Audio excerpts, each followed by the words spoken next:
Chance থাকতো না। তো আমরা এখন মোটামুটি সফলতা আমরা পাইতেছি। তো আপনারা 4টা আমরা উদ্ধার করছি, আমরা আরো চেষ্টা করতেছি। তো এটা আমরা একটা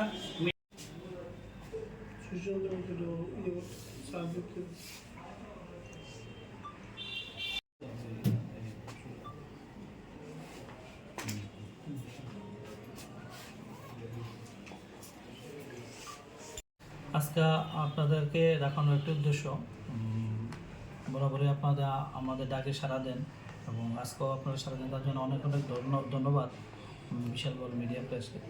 তো আপনারা জানেন আমাদের বিশালগড় থানা এলাকাতে দীর্ঘদিন ধরেই বিভিন্ন মোবাইল মিসিংয়ের ইনফরমেশান আসে। তো এইগুলো আমরা যথারীতি আমরা আমাদের যে সিডিআরএসডি অ্যানালাইসিস করে এতদিন আমরা এটা উদ্ধার করে দিতাম, কিন্তু এখন আমাদের অথরিটি একটা নতুন পোর্টাল যেটা সিএ পোর্টাল, এটার মাধ্যমে মোবাইল অ্যানালাইসিস করে আমরা এখন অবধি 4টি মোবাইল উদ্ধার করতে সক্ষম হই, যেগুলো বিভিন্ন সময় বিভিন্ন জায়গা থেকে চুরি হয়েছে বিশালগড় থানার আন্ডারে।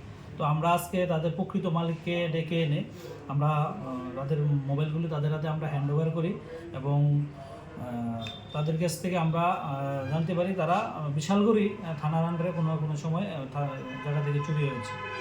এইভাবে আমাদের যে সিআই পোর্টাল, যেটা আমাদের ত্রিপুরা পুলিশের লঞ্চ, আমরা আগামী দিনও মিসিং মোবাইলগুলো উদ্ধার করার জন্য আমরা চেষ্টা চালিয়ে যাচ্ছি। টোটাল আজকে কয়টা মোবাইল দেওয়া হয়েছে? এখন অবধি আমরা 4টা মোবাইল উদ্ধার করতে সক্ষম হয়েছি। আরও আমাদের অনেকগুলো মোবাইল ট্র্যাকে আছে, এগুলো আমরা অতি সত্বর আমরা উদ্ধার করব।